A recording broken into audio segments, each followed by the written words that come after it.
Buwan naman sa ating One Balita Pilipinas ngayong Martes.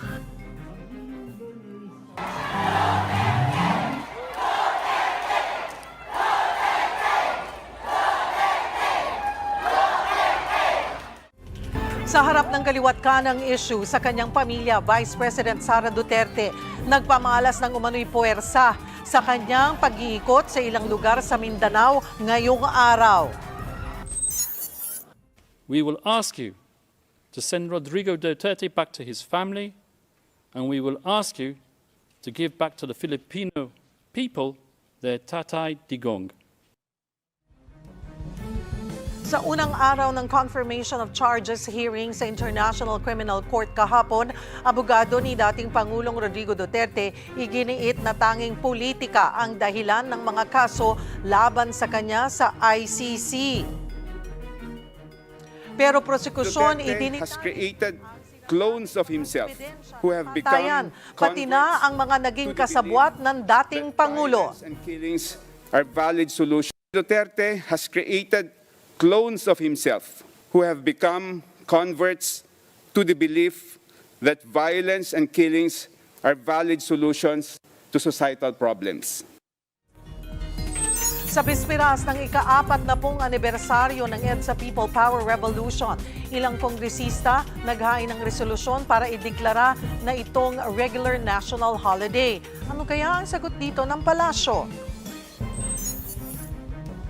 Rematch nila pambansang kamao Manny Pacquiao at Pretty Boy Floyd Mayweather Jr. kasado na sa Setyembre. At babaeng tech CEO na katabi ni Edo Manzano sa programa para sa EDSA Anniversary, bagong girlfriend na nga ba niya?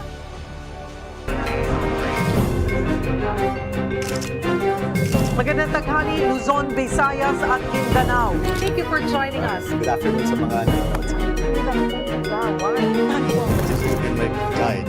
Ang buting utang, kumikita sa mga utang, malupit. Mga bayan ng mga balita sa Visayas at Mindanao. Dagsana ang mga paluwa sa kanilang mga probinsya. Hola! One Balita, Pilipinas!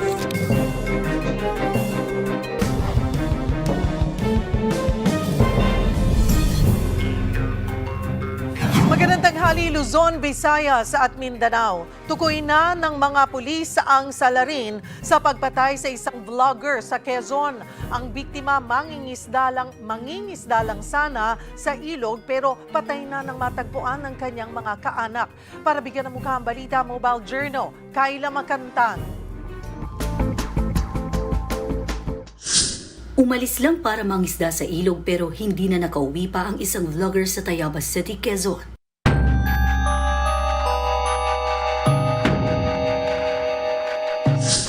Nakagapos sa mga kamay, balot ng t-shirt ang ulo at may busal ang bibig. Ganito natagpuang wala ng buhay ang 39 anyos sa si Mark Anthony Atienza o mas kilala sa lugar na Macoy. Ayon sa kanyang misis, February 20 na magpaalam si Macoy na pupunta lang sa ilog para mangisda. Pero lumipas ang buong araw ay hindi na siya nakauwi pa. Kinabukasan, pinuntahan ng mga kaanak at kaibigan ng biktima ang ilog sa sitio Don Elpidio, Barangay Lalo, Tayabas City, kung saan ipinaalam ng biktima na pupunta. Dito, isang mababaw na hukay ang nadiskubre nila. Meron pong isang area kung saan napagsuspetsahan na malambot ang lupa at merong mga layak at nakita nga po nila ito pong biktima ay nandoon at nasa isang hukay. Agad rumisponde ang mga polis at forensic team para imbestigahan ang lugar. Isang tila palo ng matigas na bagay sa ulo ng biktima ang kanilang napansin na posible rin umanong sanhi ng kanyang pagkamatay. Hintay lang po natin ang resulta ng autopsy report. Bagaman po initially ay sa postmortem ay wala naman pong nakitang anumang tama sa katawan ito kundi isang palo po sa ulo. May pangalan na ng sospek ang Tayabas City Police Station pero hindi muna sila naglabas ng iba pang detalye habang patuloy ang pagtugis sa kanya. Yung pong motibo natin, ini-establish pa lang po natin pero initially po ang nakikita po namin dito ay misunderstanding. Dire-diretso po ang ginagawa nating pag-iimbestiga at umasa po ang pamilya na hindi po titigil ang pulis upang mapanagot kung sino man ang may sala. Mga kapatid, Mobile Journal, Kayla Makantan, hatid ang mukha ng balita. Viral ang video ng isang baby na parang palaging nakatingin sa ibaba. Paano kaya tutugunan ang ganitong kondisyon? Para bigyan ng mukha ang balita, Mobile Journal, Yeda Pascual. Viral ang post ng isang mommy tungkol sa isang sanggol na may kakaibang kondisyon sa mata. Higit 6 na milyong views na ang video na ito na in-upload ni Mommy Jolina, kung saan ang kanyang 2-month-old na si Baby Sky tila otomatiko nang tumitingin pababa. Yung sa first month, may nagko-cross eye na siya. Pero yung nag 2 months siya, biglaan na lang napansin namin na, ayun, bigla na lang bumababa yung mata niya. Like yung eyeball niya nasa baba. Ang komento ng netizens, posibleng senyalis daw ito ng hydrocephalus. Tinanong ko na rin ito sa isang pediatrician at ito ang kanyang sagot sa mga nagsasabing hydrocephalus, ang kondisyon ni Baby Sky. Possible na baka nga isang sign ng hydrocephalus, but always baka lang. Ang diagnosis talaga ng hydrocephalus, talagang ang first natin dyan, pag bukas pa yung tinatawag nating bunbunan or fontanelle, hindi lang po yung mata. And also, ang hydrocephalus, mas malaki talaga yung ulo at mabilis na lumalaki yung kanyang head circumference. Ang paunang diagnosis ni Doc Richard, sunsetting eyes. Isang kondisyon kung saan parang nakatingin pababa ang mata at mas nakikita ang puti sa itaas. Ang baby kasi yung kanilang nerves, kahit yung nerves nila sa mata, hindi pa masyadong matured. So ganito sila time to time, but eventually nagmamatured naman yan above 2 months, 3 months. Para makasiguro, suwestyon ni Doc, ipa-cranial ultrasound si Baby Sky. Maaari rin kasing may mga sakit na hindi nakikita sa newborn screening. Ang newborn screening po ay mga sakit na very rare na halos hindi natin nakikita. At yung hydrocephalus po ay hindi kasali sa newborn screening. So malaking chance ay normal, pero ang aking suggestion, at least cranial ultrasound. Kaya naman ngayon, nag-schedule na rin ng check-up sa pedia-ophthalmologist at pedia-neuro si Baby Sky. Tulad ng sabi ng pedya, wala naman siyang yung nanginginig siya habang ginagawa yung pag-roll ng eyes niya or parang ibang sign. Ano lang sa mata niya lang talaga. At saka ngayon kasi parang sobrang dalang niya lang ginagawa yung pag-down gaze niya ng mata niya. Hinihintay na lang namin yung kasunod na mga check-up. Mga kapatid, ako po si Mobile Journal Yeda Pascual. Hatid ang muka ng balita. Inireklamo ng ilang commuters ang isang abusadong tricycle driver sa Bulacan. Ang modus niya, sobra-sobra kung maningil, pagkatapos ay pinagbabantaan ang kanyang mga pasahero. Para bigyan ng mukha ng balita, Mobile Journal, Jazz Paredes. Matinding trauma ang inabot ng isang babae sa Bulacan matapos siyang pagbantaang sasagasaan ng isang kolorum na tricycle driver dahil sa hindi pagkakasundo sa pamasahe. Kuha sa video noong February 18 ang pagtatalo ng isang babaeng pasahero at isang tricycle driver. 120 lang po. Okay na nga, okay na nga yan. Okay na yung 120. Huwag makapal mukha. 230 pesos, grabe na, para ako lumuwas ng trabaho.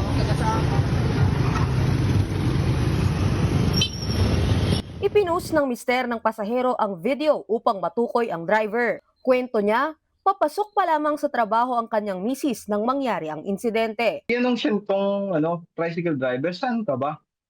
So, maganda pa po yung approach. Saan ka ba? Sa Bustos pa. Ganun ba? O sige, diretso na kita. Karaniwan po kasi kapag nagpapaspecial po yung ride yung misis ko sa ganun, is binabayad lang po niya, is malaki na po yung 120. Pagbaba niya, siningil siya ng 230 pesos na nauwi sa pagtatalo. Doon na siya pinagbantaan ng driver na sasagasaan. Matapos mag-viral ang post ni Oliver, may iba pang lumutang na nagreklamo laban sa parehong driver. Sabi po niya, saan ka po ba papunta, miss? Sabi ka na lang sa amin, doon din naman kami papunta. Tinanong ko po ulit siya. Sabi ko, magkano po ba kuya yung pamasahe ko? Wala na daw. Sabi, wag na po, ituro mo na lang kung saan ka bababa. Pagdating sa bababaan, siningil siya ng 500 pesos. po pera ko, kuya. Ikaw pa magpo-post. Kaya ka. Talaga, kuya. Sige, susumbong kita sa kapitan polis dito. Bukod sa kanila, may nagreklamo rin na itinakbo raw ang kanyang 400 pesos na sukli. Sa dami ng reklamo, pinablatter na nila Oliver ang driver. Nagkaharap sila ng tricycle driver sa barangay at binigyan na rin siya ng certificate to file action para makapagsampa ng reklamo. Ayon naman sa eksperto, maaaring managot ang driver sa ilalim ng Land Transportation Office dahil sa kawalan ng prangkisa at overcharging. May pagbabanta to sa sagasaan, no? Or meron namang ibang pagkakataon na pinagsasabihan ng masasakit, no? Masasama or malalaswa. So kapag gano'n, ang pagkakataon na yan ay hindi na syempre yan palalagpasin ng ating criminal law. No? Sa ilalim ng ating revised penal code ay pinapatawan din ng pagkakakulong. Bukod pa yon sa kanyang liability sa ilalim ng mga ordinansa ng Traffic Management Office ng City Government or Provincial Government at ng LTO. Mga kapatid, Mobile Journal Jasper po hatid ang muka ng balita. Pinaimbestigahan ng Rizal Provincial Government sa DENR ang gumuhong bundok ng basura sa Rodriguez. 3 ang napaulat na nawala nang bumigay ang bahagi ng Green Leap Sanitary Landfill noong Biyernes ng hapon. Ayon sa kumpanya, nagkaroon umano ng pressure nang magpadaan sila ng bulldozer kaya gumuho ang basura. Sabi naman ni Rodriguez Mayor Ronnie Evangelista, exaggerated ang kumalat na 50 ang natabunan. Pero nananawagan silang silipin ng national government ang issue. Personal na nakipag-usap si Pangulong Bongbong Marcos sa ilang magsasaka ngayong araw para marinig ang kanilang hinaing sa sektor ng agrikultura. Para sa detalye magbabalita live si Mobile Journal Julie Baiza. Julie. Cheryl, humarap si Pangulong Bongbong Marcos sa mga magsasaka at irrigator sa isang open forum ngayong araw.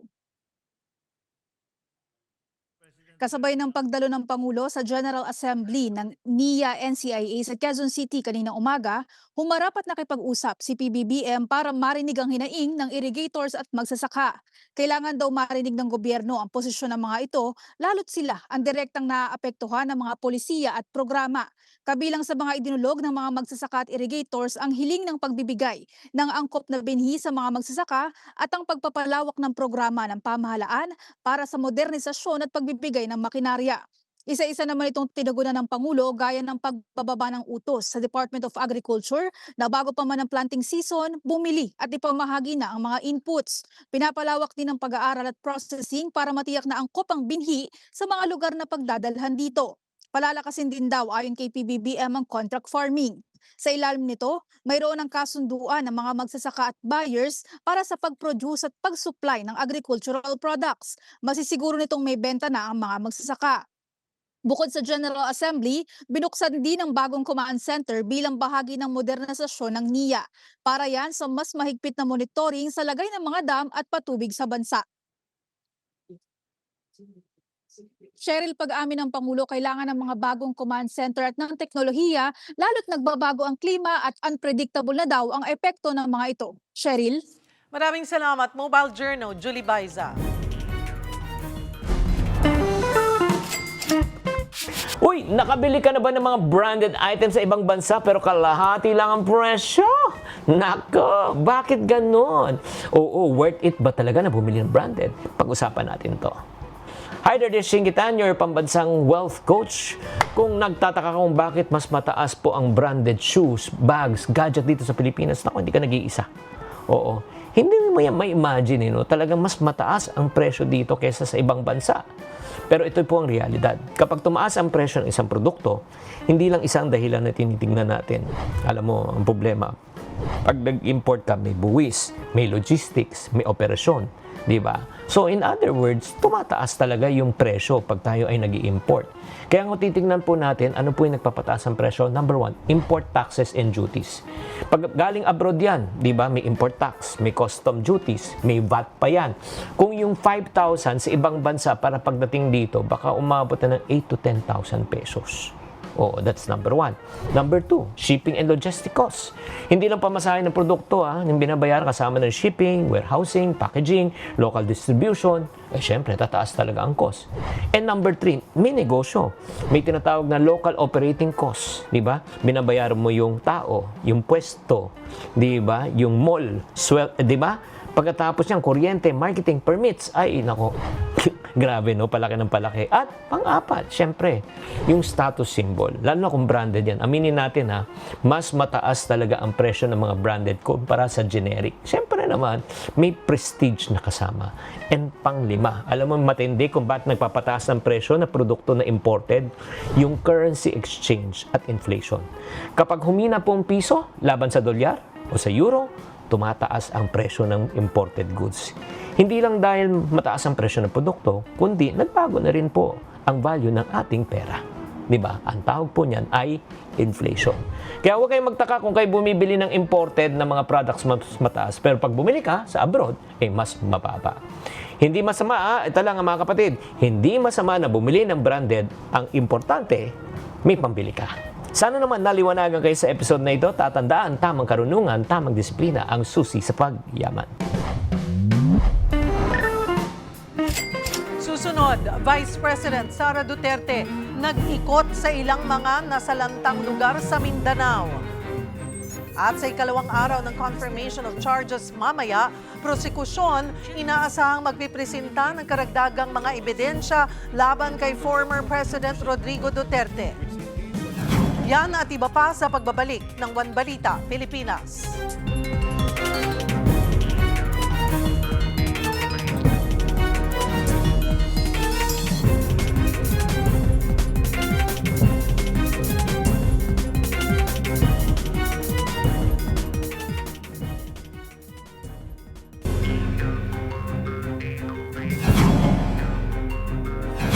Binisita ni Vice President Sara Duterte ang mga residenteng naapektuhan ng bagyong Basyang sa Iligan City sa Lanao del Norte. Para sa detalye, makakausap natin si Bril Montalvo. Bril, anong tulong ang hinatid ni VP Sara sa mga binagyo at kumusta naman yung naging pagtanggap kay VP Sara ng mga residente? Cheryl, tama ka nga dyan. Personal na binisita ni Vice President Sara Duterte ang mga residente na nasalanta ng nagdaang bagyong Basyang dito sa Iligan City, Lanao del Norte. Ngayong araw, mainit na tinanggap ng mga Iliganon si VP Sara.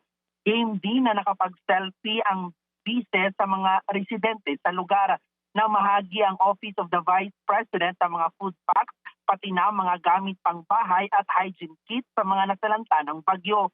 Sa speech ni VP Sara, pinayuhan niya ang mga residente na makinig sa abiso ng lokal na pamahalaan kung may kalamidad katulad ng bagyo at agad na mag-preemptive evacuation. Nagpasalamat naman ang mga Iliganon sa pagbisita at pamamahagi ng tulong ng opisina ng Pangalawang Pangulo sa kanila. Cheryl, nasa 2 barangay ang bibisitahin ni VP Sara dito sa Iligan sa mga nasalanta ng bagyong Basyang kamakailan. Inaasahan din natin mamaya na magpa-unlock ang bise na sa ambush interview pagkatapos ng kanyang mga aktibidad. Matapos naman dito sa Iligan City ay lilipad naman patungong Surigao del Sur ang Vice Presidente para mamahagi na naman ng tulong doon sa lugar sa mga naapektuhan din ng bagyong Basyang. Cheryl. Alright, maraming salamat, Bril Montalvo.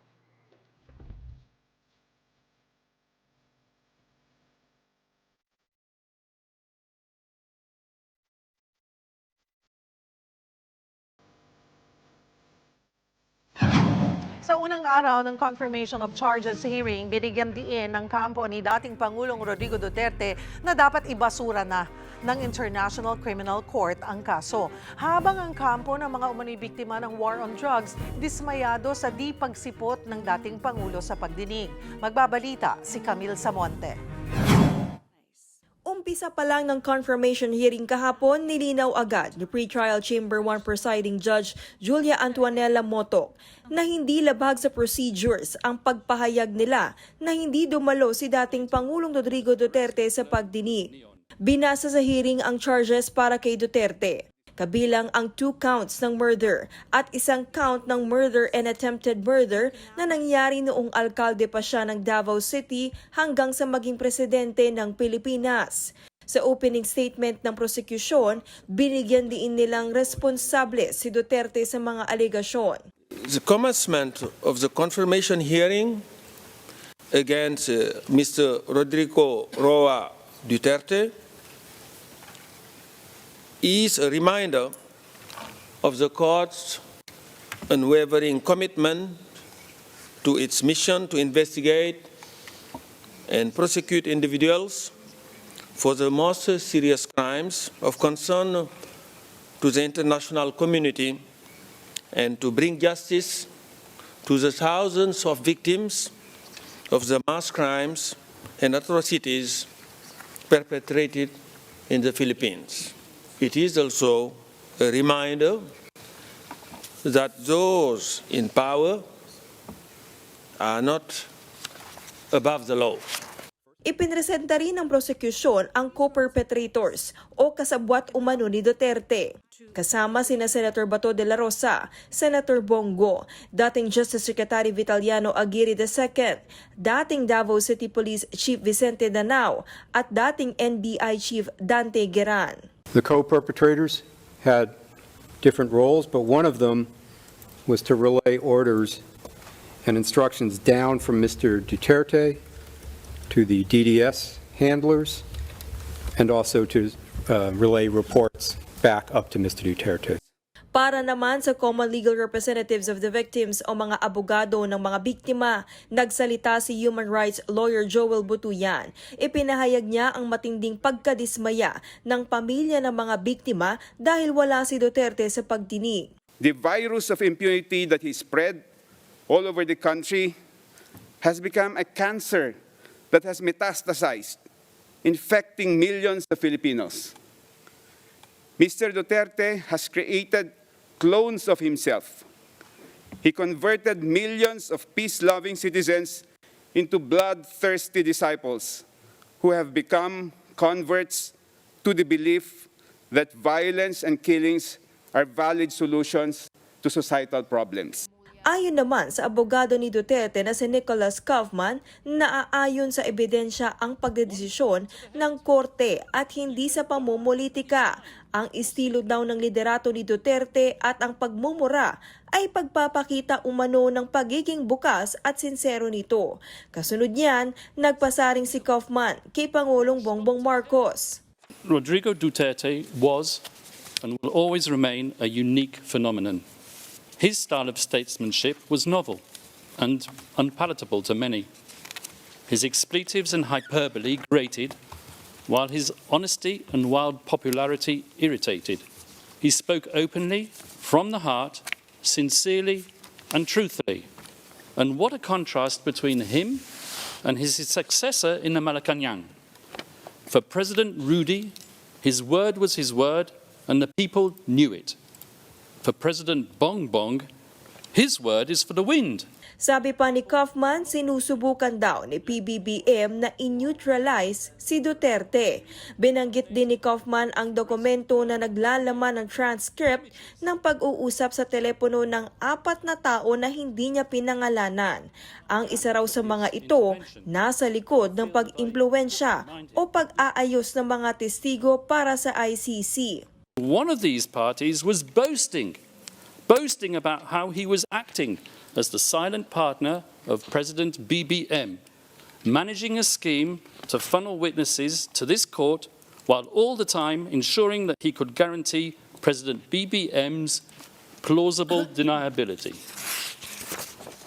So it is indeed the defense case that President Ferdinand Marcos Jr.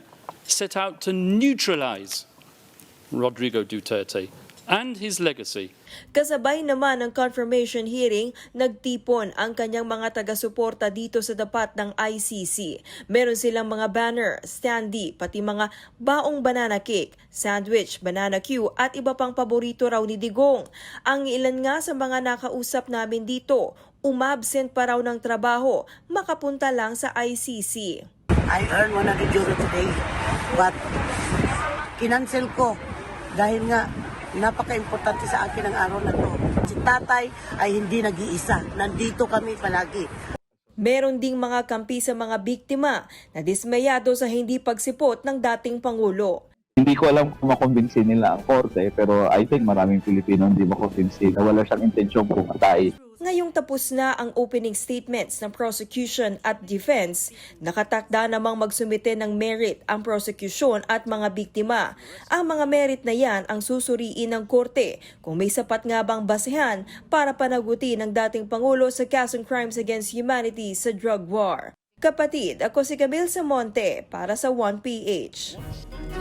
Mariing itinanggi ng palasyo ang paratang ng lead legal counsel ni dating Pangulong Rodrigo Duterte na si Attorney Nicholas Kaufman na sinisikap ni Pangulong Bongbong Marcos na in-neutralize ang legacy ng dating Pangulo. Ayon kay Palace Press Officer Yusek Claire Castro, walang batayan ang aligasyon. Tila nakalimutan din anya ni Kaufman na ang mga kasong crimes against humanity ay naisampa laban kay Duterte sa International Criminal Court noon pang 2017. Panahong pribadong mamamayan pa si PBBM. Mismong si Silvestre Bello III na miyembro ng Filipino legal team ng dating Pangulo ay umamin daw sa isang insidente ng pagpatay ni dating Pangulong Duterte. Sa puntong ito, makakausap natin, Palace Press Officer, Undersecretary Claire Castro. Magandang tanghali po sa inyo, Yusek Claire. Salamat po sa oras. Yes, good afternoon, Cheryl, at good afternoon sa ating mga kababayan na sumusubaybay sa iyong programa. Yusek, ano ho ang inyong reaksyon o anong reaksyon ni Pangulong Bongbong Marcos matapos nga banggitin ng lead counsel ni dating Pangulong Rodrigo Duterte na si Attorney Kaufman sa confirmation of charges hearing? Sinisikap daw in-neutralize ni PBBM si Digong. Alam naman natin na ang Pangulo ay hindi nakikialam sa kaso diyan sa ICC. Ang tangi lamang ginawa ng administrasyon ay isurrender ang dating Pangulong Duterte sa ICC na naaayon sa ating batas na RA 9851, pati ang ating pakikipag-cooperate at coordinate sa Interpol. At kung sasabihin man ni Kaufman na ang dating na si Pangulong Marcos Jr. ay balak lamang in-neutralize, mukhang nakakalimutan yata ni Kaufman ang salitang neutralize ay mas nababagay sa kanyang kliyente na si dating Pangulong Duterte. Ang dami niyang ni-neutralize patungkol sa media, madami rin siyang ni-neutralize na mga di umanong karibal niya sa politika. At isa ng ebidensya dito ng pag-neutralize. Inamin, uulitin ko to, inamin mismo ni Mayor Magalong na siya ay oversight committee head ng Tokhang at sinabi niya at umamin siya na base sa kanyang report kung meron man ay maraming pinatay sa panahon ng EJK nang walang basihan, intentional lang napatayan at ibang nasa listahan daw ay mga patungkol sa political rivalry. So paano ito maitatanggi ni Kaufman na mismo mga kaalyado nila, binanggitan natin kanina, ang sinabing pag-amin ni Atty. Silvestre Bello III na pumatay talaga si dating Pangulong Duterte nung hinulog niya ang isang tao mula sa helicopter. So, ito ay puro drama lamang ni Kaufman at ang tawag nga natin sa kanya ngayon ay Attorney Pahid Kaufman. Mahilig siya magpahid kung kani-kaninong kasalanan daw ng media, kung bakit na nagkaroon ng hype or nagkaroon ng pag-inflate ng kwento. Nagkaroon din daw ng sala ang mga photographer dahil sa paglalabas ng mga grieving families, pati ang Pangulo, na ito ay walang relasyon sa mga inaakusang krimen, pagpapatay noong November 2011 to January 2019. Kung iisipin mo, Sherry, lahat ng binanggit niya kay Pangulong Marcos Jr., hindi siya connected sa binabanggit at inaakusang pagpatay nung period na nabanggit natin. So dapat mag-isip si Kaufman na ikaw ay abogado, mayroon kang dapat depensa doon sa aksyong ikino-complain or inaakusa sa kliyente mo. Huwag kang pumunta sa pamumulitika dahil alam naman natin mukhang wala na siyang ebidensya. Kaya ang ginagawa na lamang niya ay siraan niya ang Pangulong Marcos Jr.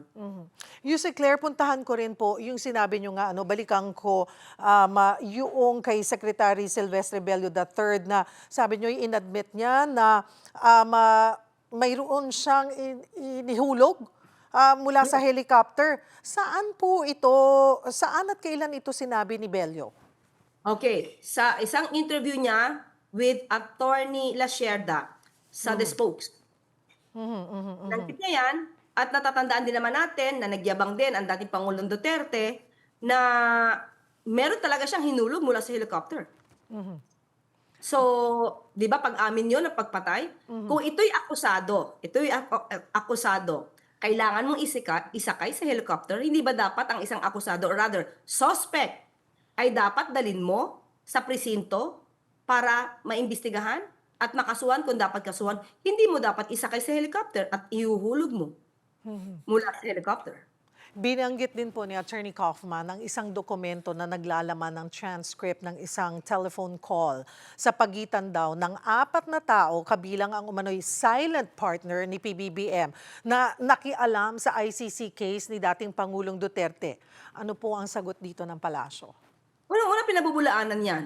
Pangalawa, ano to, anti-wiretapping? Gumagawa na naman ba sila ng illegal? Sanay silang gumawa ng krimen? But anyway, walang katotohanan yung sinasabi na niyang yan.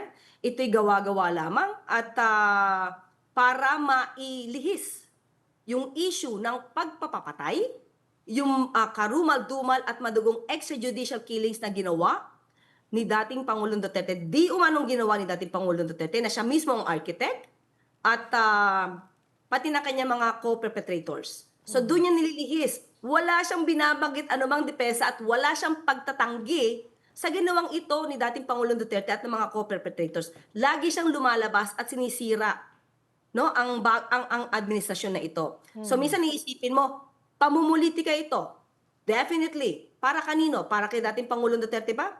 O para sa ikagaganda ng pangalan ni VP Sara? Paano nyo rin po sinasagot yung aligasyon ni Kaufman na nilabag ng Pangulo yung pangakong hindi makikipagtulungan sa ICC para sa kaso ni Duterte?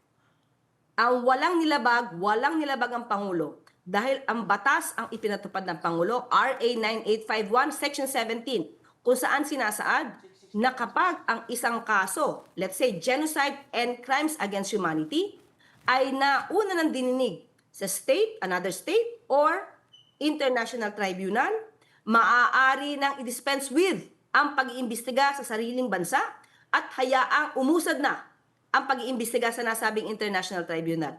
Yung ba ay paglabag sa batas? Ang pakikipag-coordinate ba sa Interpol ay paglabag din? So, hindi maaaring labagin ng Pangulo ang kanyang ang batas. Hindi maaaring labagin ng Pangulo ang kanyang obligasyon sa Interpol at sa ang tinatawag nating residual obligations para lang sa kliyente ni Kaufman.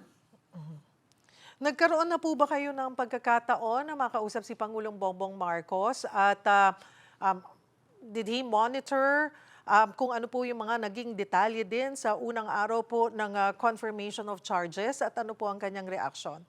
Hindi nagmo-monitor ang Pangulo. Unang-una merong mga affairs at merong events ang Pangulo ngayon maghapon. Kahapon din meron. Pero ina-update natin siya. Of course, bakit? Kailangan Pilipino ang nag-file ng complaint. Pilipino rin yung naaakusahan. So, lahat sila ay Pilipino. At hindi kinakalimutan, dapat hindi rin natin kalimutan kung ano ba yung karanasan at nararamdaman ngayon nung mga kamag-anak na nabiktima ang kanilang mga anak, kapatid, asawa ng karuma-dumal na pagpapatay. So nagbibigay lang po tayo ng update sa Pangulo. Speaking of marami siyang events, isingit ko na po yung sunod-sunod na pagkikita ni PBBM at Naga City Mayor Leni Robredo. Tanong ng publiko tuloy ngayon, Yusek Claire, magkaalyado na ba sila? Wala pa, Cheryl. Hindi pa talaga na pag-uusapan. Sinabi nila pareho, serbisyo muna bago pamumulitika. So ang pagpunta ng Pangulo doon at inamin naman ito ni Mayor Leni Robredo, as early as Monday, kasi Wednesday nagdeklara si Vice Presidente, as early as Monday, pinadala na ng Pangulo ng DPWH yung mga equipment, yung mga machinery. Tuesday, naglinis na sa estero, sa kanal, sa river, para pagdating ng Pangulo, meron lang naayos. Yun ang gusto ng Pangulo eh. Hindi yung pupunta ka tapos wala pa nagawa. Ang gusto ng Pangulo, pag nag-utos siya, natrabaho na, may nasimulan na, para pagdating niya, makikita na yung epekto nito. Kumbaga may impact na ito sa taong bayan. So yun yung nangyari. So nagkataon lang siguro, pero mismo si Mayor Lenny nagsabi niya na prior to that, Monday pa lang ay nandun na yung mga equipment. So hindi ito para anuhan man si Vice Presidente, kumbaga gantihan or what, hindi. Dahil sa Pangulo, kung ano man ang sasabihin ng Vice Presidente, kung siya'y tatakbo, it's her choice. So it doesn't matter. It doesn't matter to the President, to this administration. Kung balak niyang tumakbo, so be it. Basta ang gusto ng Pangulo, ang tutok ng Pangulo, trabaho. Trabaho, trabaho, serbisyo.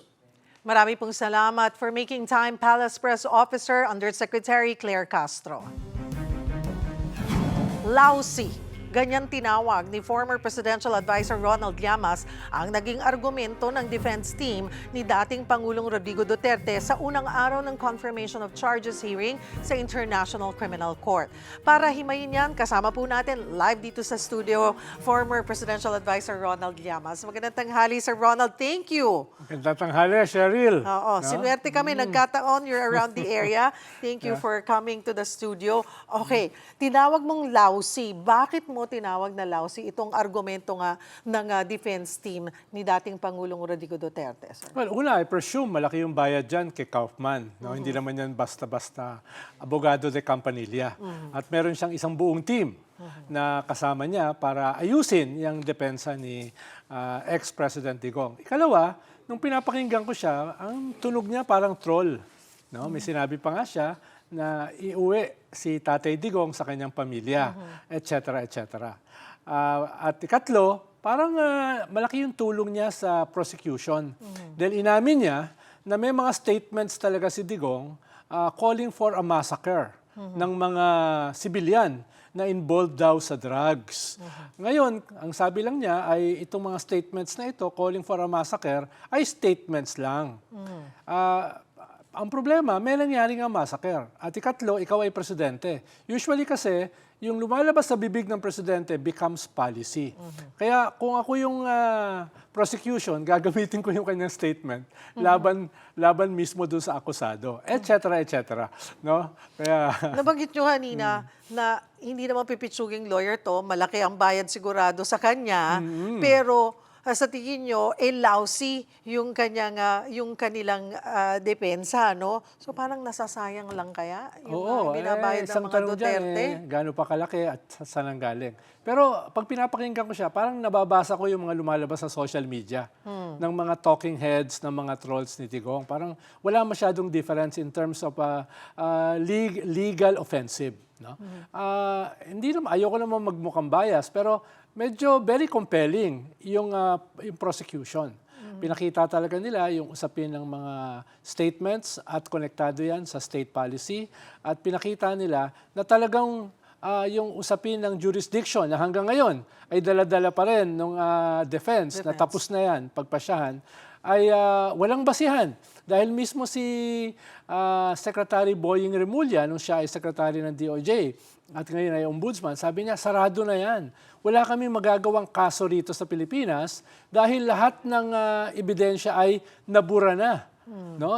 Mga scene of the crime investigation, autopsy reports, police reports, wala na kami mahanap. So talagang ang karapat-dapat lamang na korte ay yung ICC. So very compelling yung ganong klaseng argumento. Kaya nandun ngayon sa ICC itong kaso. So baka kailangan nilang i-review kung ano ba talaga yung magiging strategy ng kanilang defense. At nalilito rin ako ano yung role nila Medialdea, nila Panelo, at saka nila Bebot Bello doon. Oo. I was gonna ask that kasi they gave a list of Filipino legal team. And I was able to talk to Attorney Sal Panelo yesterday. Pero wala rin po siyang masyadong detalyeng naibigay sa akin. I asked him kung may coordination ba with the children sa pamilya Duterte, kung bakit sila nandoon. No, they're just there to observe.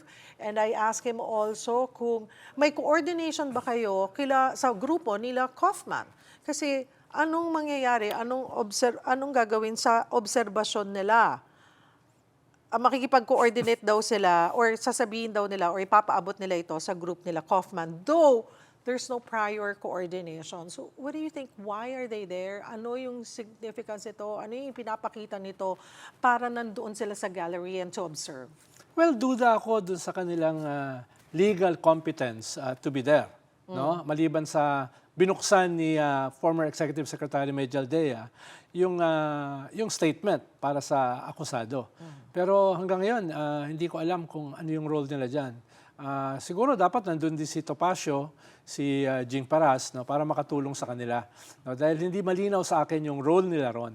Halimbawa, yung role nila Butuyan, nila Attorney Butuyan, ay medyo klaro.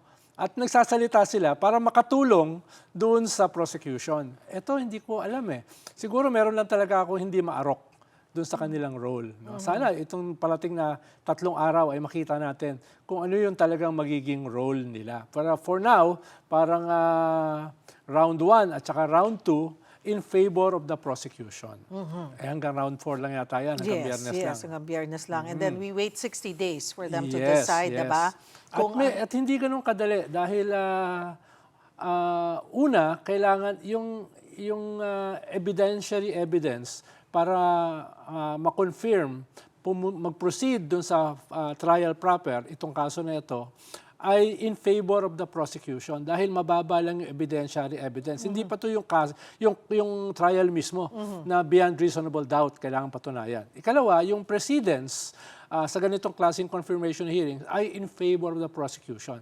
Ibig sabihin, pag dumating na sa ganyan level, ay malaki na ang possibility na mag-proceed na yan sa trial. At ikatlo, yung public statements ng Pangulo ay main evidence ng prosecution laban sa kanya. Inuulit ko, pag nagsalita yung presidente, halimbawa, imamassacre ko kayo at may nangyari ng massacre, madaling i-connect yan dahil presidente ka eh. At panghuli ay yung lawak ng ebidensya, lawak ng testimony, tingin ko ay nitong mga nakaraang taon ay marami nang naipon. Kaya in all probability, willing akong pumusta, lalo na dahil sa nangyari kahapon, magpo-proceed dito sa formal trial. Kahapon was the first day nga. Yes. Walang naramdaman, wala tayong narinig mula sa mga anak ni dating Pangulong Rodrigo Duterte. You think this is a strategy for them? But today, ay nag-ikot naman si VP Sara sa Mindanao sa mga naapektuhan nga ng bagyong Basyang noon. Well, baka less talk, less mistake. Kung maalala mo, Cheryl, doon sa interim release na request nila, ginamit ng prosecution yung statements mismo ni Sara at ng mga kamag-anak laban doon sa interim release. Sabi nyo, okay naman yung tatay nyo, nakakausap nyo, tapos sasabihin ng tatay ay hindi na siya makaunawa, hindi na siya makasalita, hindi na siya So, ikalawa, ang sabi nyo, kinidnap siya. So, pag siya ay binigyan ng interim release, makakalaya siya against the purpose of interim release. Yung interim release, interim nga eh. Ibig sabihin, nandun ka lang sa area. Tapos sasabihin nyo na ibabalik nyo sa Pilipinas. So, parang baka na-realize nila, the more they speak, the more nababaon sa kumuno yung kanilang tatay. No? Yun yung isang possibility. Yung ikalawa, yung sinasabi mo nga, pwedeng bahagi yan ng strategy dahil on the same day, na nagsabi yung tatay na hindi siya dadalo dito sa hearing, doon din nag-announce si Sara na siya ay tatakbo for president. Kahapon, on the same day na nagsimula yung confirmation trial, umakyat sa Justice Committee yung 4 na articles of impeachment.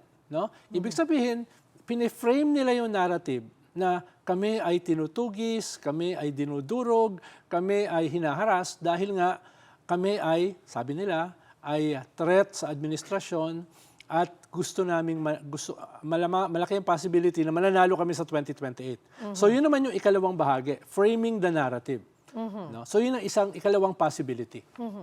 Speaking of that, paano sa tingin nyo ang taong bayan? Ano ang basa? Paano nila tinitignan ito? Well, pag nagsimula na kasi lumabas yung ebidensya, pag nag-testify na itong mga biktima, pamilya ng biktima, pag nag-testify na yung mga dating kaalyado ng presidente, halimbawa, I presume si Garma ay magsasalita. PCSO, Oo. GM.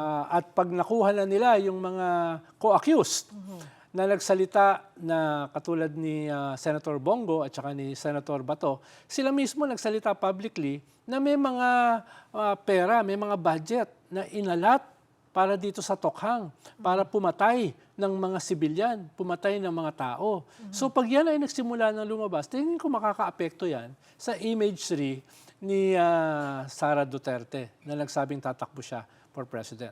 Pero siyempre, kasabay niyan, kung matuloy na yung impeachment, na ngayon ay nasa Justice Committee na, at magkakaroon na sila ng semi-trial sa Justice Committee bago bumaba sa plenary, well, may mga lalabas din dyan mga ebidensya. Na tingin ko ay pwedeng makaapekto dito sa mataas na rating ng Vice President. Huwag mong kalimutan, Cheryl, si Vice President Binay, sa same na panahon na ngayon, no, yung second half ng kanyang vice presidency, mas mataas pa siya kay Sara. Pero eventually, gumuho siya because of the investigations. Diba? Kaya hindi sila nakakasigurado. Pero still, sabi nyo nga, depende sa narrative. Kung paano nila ito mapapangatawanan, yung strategy nila hanggang 2028. Yes. Yung interview mo nga kay Yusek Claire Castro kanina, medyo napangiti ako dahil ang sabi niya, nung tinanong mo siya, meron na bang koalisyon? Meron na bang pag-uusap? Ang sabi niya ay, wala pa. Medyo, di ba? Nag-gets mo yun? Wala pa. Pero whatever yung mangyari dyan, no? Ang tingin ko, yung imagery ay ang message din sa tao, ang message din sa kampo ni Sara ay, teka, huwag ka ganun kakasigurado. Yung mga kalaban mo na magkakalaban din, may possibility na mag-unite laban sa'yo. Whether that unity should be a formal coalition or just one candidate lang, kahit hindi magsama-sama. Ang sinasabi lang, ang mensahe lang sa tao ay may mga lalaban kay Sara. Siguro anong magandang paalala sa isang Juan de la Cruz with all of these happening, Sir Ronald? Well, sabi ko nga, kahapon was very poetic. Simula nung confirmation trial ni Digong na isa o pinaka-powerful na presidente sa kasaysayan ng Pilipinas, 93% approval rating, yung height niya, mas mataas pa than any president. How the mighty have fallen. Pero ito siya ngayon, nagsimula na yung kanyang trial. Kahit sabi niya, come and get me. Ikalawa, yung napaka-makapangyarihan na Vice President, taas sa ratings, umakyat na sa Justice Committee yung kanyang impeachment. At ikatlo, 40th anniversary ng EDSA, which was, ang essence, ay anti-impunity. So parang yung mensahe kahapon ay very poetic na ito ay all against impunity. At bahagi ng impunity ay tayo mismo. Kaya nangyayari ito dahil pinapayagan natin. Ang mensahe ngayon, papayagan pa rin ba natin yan sa mga darating na panahon? So yan ang dapat natin tandaan. Speaking of the People Power Anniversary, tomorrow is the 40th anniversary. At ang sinasabi nga, nakalimutan na natin kung ano yung pinaglaban natin noon. At tapos, ito sa gitna ng selebrasyon bukas, nasa gitna rin tayo ng maraming issues sa bansa. Mahalaga ang memory, pero hindi sapat ang memory. Kailangan isabuhay ang alaala na yan. Yun yung mensahe bukas. Mangyayari kaya yan bukas? Tingin ko, unprecedented itong massive corruption, pero unprecedented din itong outrage. Lalong-lalo na sa panahon ng social media. So, hindi mo na maibabalik yung genie, no, back in the box. No? Ito ay nakalabas na. At tingin ko, ito ay masusustain beyond 2028. Ihabol ko lamang, isinusulong ng ilang kongresista kabilang na si ML, Party List Representative Laila De Lima na gawing regular national non-working holiday ang February 25. Yes. What's your take on that? Yes, ay dahil hindi nga, sabi ko nga, hindi sapat yung memory. Mahalaga yung memory, pero kailangan yan ay isabuhay. At sa ngayon, itong anti-corruption movement, itong anti-impunity movement, itong anti-dynasty movement ay refleksyon ng ganyang klaseng struggle. Just today, nagdedebate sila ngayon. Mukhang i-resolve sa BICAM itong anti-dynasty bill. May ibang version ng Kongreso, may ibang version ng Senado. Ibig sabihin, gumagalaw na yung baso. At tingin ko, hopefully, mas magandang version yung lalabas. Dahil yung original version ng House, parang pina-formalize mo lang ang dynasty. Yan ay mga refleksyon nitong essence na ito, na hindi dapat manatiling memory lang. Thank you for making time. Sana mas mahaba pang oras natin, pero kapos na tayo. Thank you po, former Presidential Advisor Ronald Llamas. Thank you. Salamat din.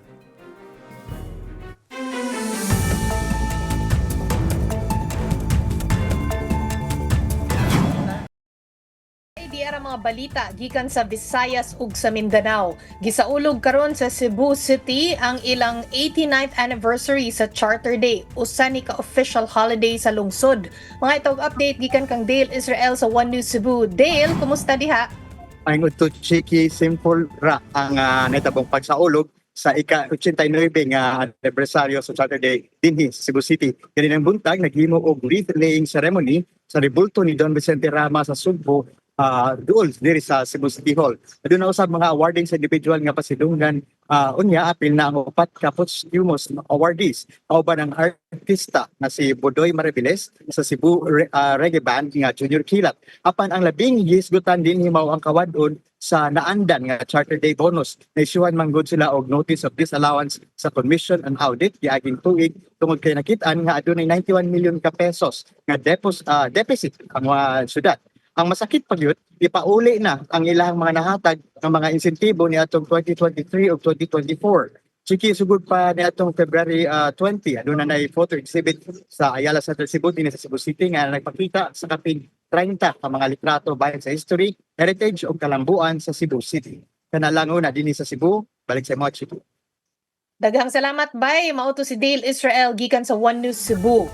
Unya karon mga dito ta sa ubos dito ta sa Mindanao kay dito sa Cotabato giatangan gihapon si DPWH Secretary Vince Dizon.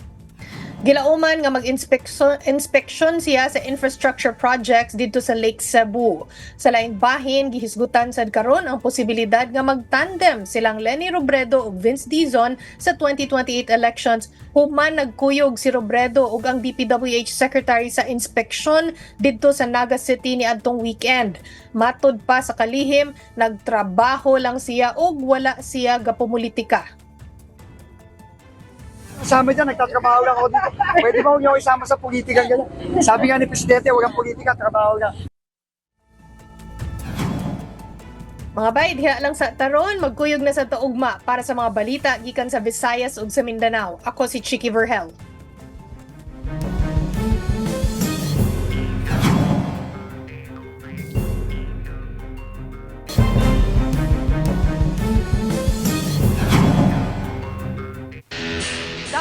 Sports, muling maghaharap sa boxing ring sina Manny Pacquiao at Floyd Mayweather Jr. Kasado na ang tapatan ng dalawang boxing icons sa September 19 na mapapanood live sa Netflix. First time naman itong magkakaroon ng professional boxing match sa sikat na Sphere sa Las Vegas sa Amerika. May 2015 nang unang magharap sina Pacquiao at Mayweather. Tinalo noon si Pacman ng American boxer via unanimous decision.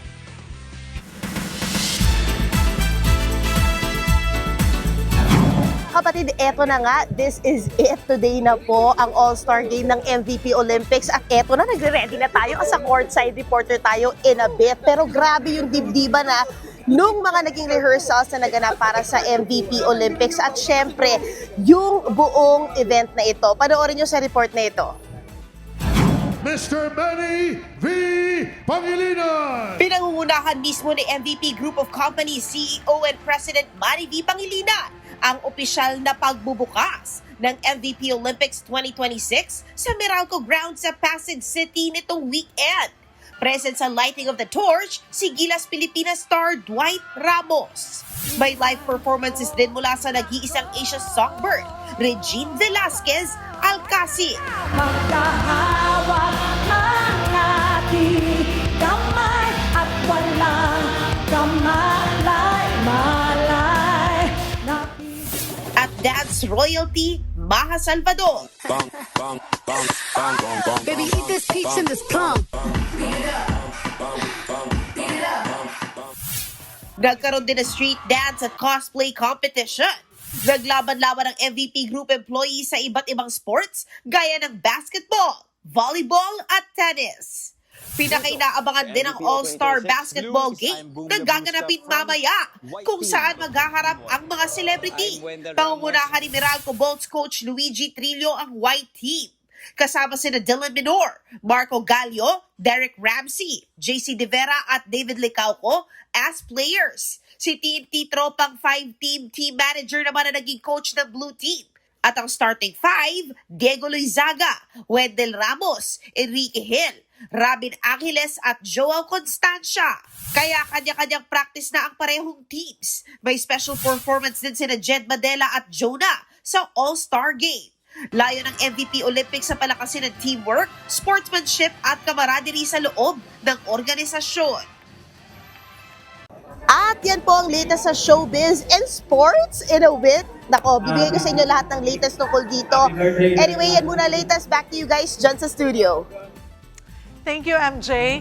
At yan po ang mga bumabanderang balita at public service sa inyong tunay na kasalo sa tanghali. Hanggang bukas, dito sa Balita magpapabusog sa inyong kaalaman. Ako po, si Cheryl Cosim. Kami ang inyong kapatid sa public service. 1PH, teleserbisyo para sa Pilipino.